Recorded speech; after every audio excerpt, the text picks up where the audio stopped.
wait. Before you hurriedly say I do to your life partner, before you hurriedly say I do, I want to spend the rest of my life with you, I think you need to watch and see this video. Good day everyone, and welcome back to Nurses. Today I'm going to be sharing with you 6 tests that you should do before you say I do. 6 tests that you must do before you say I do. Don't say I do if you've not done these 6 tests, because it is very important. You're spending the rest of your life with this person. You're telling this person, I'm going to spend eternity with you. I'm going to stay with you till death do us part. So before you make such commitment, it is important you do the 6 tests.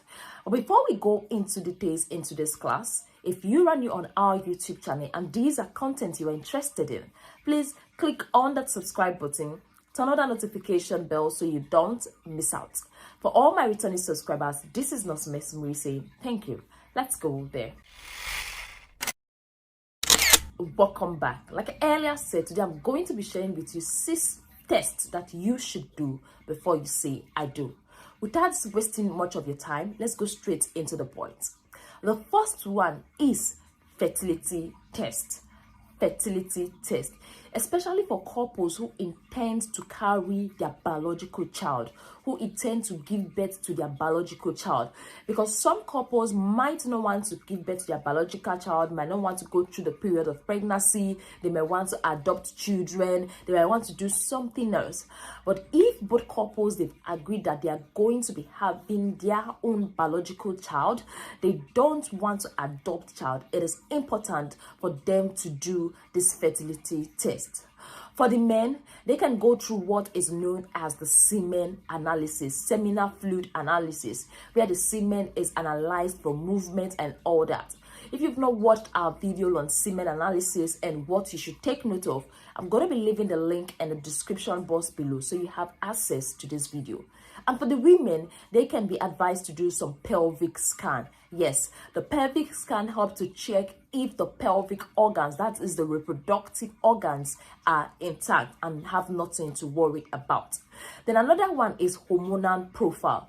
This hormonal profile helps to tell the woman hormones. It helps to analyze the woman's hormones. We all know that as a woman, a lot of things, a lot of changes, a lot of hormones are doing their jobs in our body. So when it comes to pregnancy, when it comes to ovulation, when it comes to fertility, knowing the hormonal profile, it's very important. So for couples that intend to give birth to their own biological children, it is advisable they do the fertility test. The second important test that I would like to share with you is the test for sexually transmitted disease or sexually transmitted infection.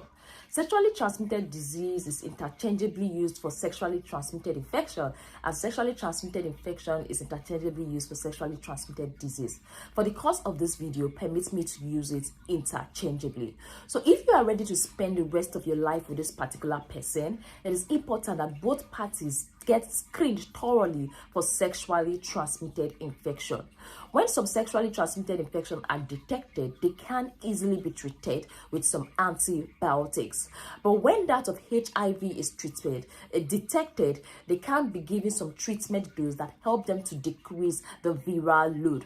So when both parties know their history, they know, oh, this my partner is HIV, it kind of help them to know how to act. It kind of help them to know what to expect. Not getting married to a particular partner without knowing their STI history, and at the end, when you have skin to skin, you have flesh to flesh case, there is a transfer of sexually transmitted infection and there is a transfer of sexually transmitted disease. So knowing your sexually transmitted infection status is going to go a long way, not only to build trust, but to know, put it in the back of the mind what each parties are expecting and what they hope to see in this marriage. I'm not saying that when a person is HIV positive, you can't get married to the person. You can, but at least you have the knowledge that, my partner is HIV, she is on a treatment dose, and we can do this, we can do that, and we cannot do this. So that is the second test. Then that takes me to the third test, which I want to share with you, and that is chronic medical condition. Yes, chronic medical condition. These are not things that you can easily go and say, oh, I want to do tests to know if my partner is this or not. Let me tell you something. Some chronic medical condition like diabetes and hypertension, it is important for you to know as an individual, especially when you people want to spend the rest of your life together. When you've done the test, you know, oh, my partner's blood sugar level is high. It gives you an insight of what to expect when you are in your marriage, especially when it comes to diet. Yes, because people with diabetes, they have special diets. People with hypertension, they have restrictions in their food. They have to take less of salt, less of spices in their food, less of sodium in their food. Same thing applies to people with diabetes. They have restricted diets. There are some things that they should not take in terms of sugar and all that. So when you as their spouse know, especially the wife, and you are the one preparing the meal, it gives you an insight of what to put in their food and what not to put in their food. It gives you an insight if you are going to be preparing 2 different meals, or you are just going to be preparing 1 meal, and you will learn to adjust. So that is why it is important to know if your partner has what? A chronic medical condition. Then the 4th one I want to share with you is the blood group. Yes, the blood group is very, very important. Most times we talk about genotype and neglect blood group, but I want to talk about the blood group first. When I talk about the blood group, I'm talking about blood group O, blood group A, blood group AB, and blood group B. Yes, it is important as couples for you to know your blood group compatibility. That is where you hear of resource incompatibility. That is where you hear of blood group incompatibility. Because when you know your blood group, you know how compatible you are when it comes to your blood group. It helps to prevent resource factors complication for your child and for yourself. It helps to prevent unnecessary miscarriages. So it is important you know your blood group. Then the 5th test you should do is your genotype. Yes, there is a lot of advertisement, a lot of social media sensitization about genotypes. If you are a couple that want to spend the rest of your life with and you want to have children biologically, it is important you know your genotype, because I know as an individual, you would not want to give birth to a child that will be in pain for the rest of his or her life. You will not want to see your child go through such pain, such agony, because that child is a sickle cell anemia patient. Whether you like it or not, this sickle cell anemia patient tends to put this stress, this pain, this agony in your life as a parent, and you will not want to go through that stress. So if finally you do the genotype group and both parties are AS or SS there is in, it's advisable you speak with your doctor for treatment options and how to conceive and reduce the chances of you giving birth to a child with SS, or you can decide to annul the marriage if you want to.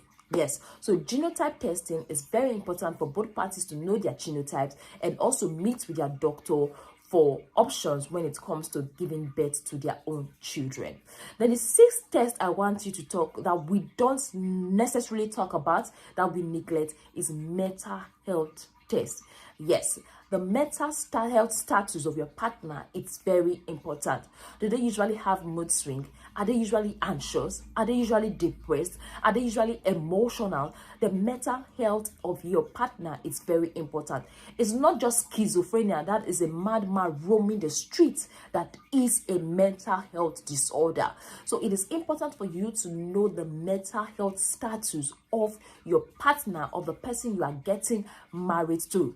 If you are finding it difficult to know the mental health status, in a more developed country, you can speak with a doctor, have a conversation, they do some psychotherapy and whatsoever they have to do to know your mental health status before you get married. See, mental health status is usually ignored because it does not have physical signs and symptoms, but it is very important for you to do the mental health test before getting married to your partner. That gives you an insight of, oh, will I be able to deal with an anxious patient? Will I be able to deal with somebody that is passing through post-traumatic stress disorder? Will I be able to deal with somebody that has mood swings? Will I be able to do so? Things like that. Is it also going to prepare your mind and help you manage this person? Help this person avoid things that are going to aggravate these mental health issues. It will help you take those risk factors away from him or her and make them live happy. It will help you do well in your relationship. So if you're planning to get married, it's important you do this 6 tests before marriage, because that is going to go a long way to help the marriage last longer. It will go a long way to reduce the divorce rate, and it will also go a long way for marriages to say, oh, we live happily ever after. So these are the 6 tests I have to share with you. Thank you very much for staying tuned. Thank you very much for watching this video. Don't forget to like, don't forget to subscribe, and also don't forget to share with a friend if you got value. For all my returning subscribers, this is Nurse Mercy saying thank you. Bye, and see you in our next video.